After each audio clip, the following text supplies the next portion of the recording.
This is so bleeding obvious, but trust is absolutely critical when building a relationship with customers and prospects.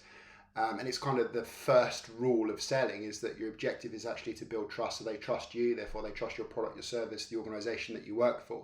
Now, interestingly, there's actually an equation for trust.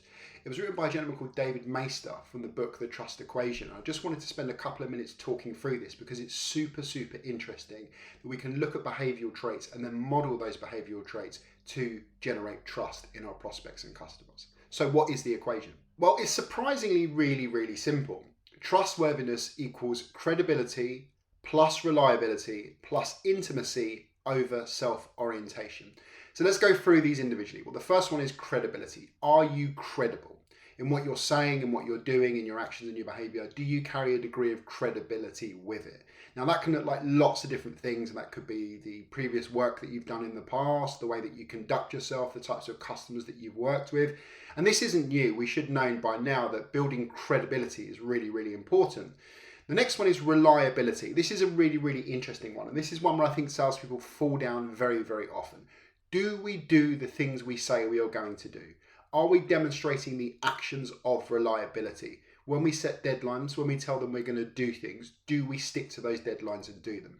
And the last one is probably a little bit surprising, is intimacy.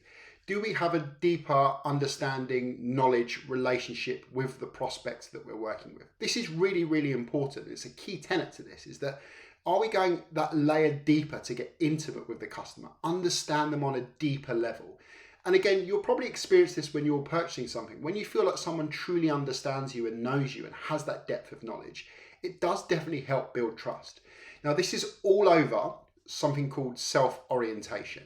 So that's credibility plus reliability plus intimacy over self-orientation. Now, self-orientation is the only element to this equation that we want to score low on. So this is less about us and more about them. Are we being as customer and prospect centric as possible? Are we removing ourselves from this and making the customer and the prospect the hero of the story?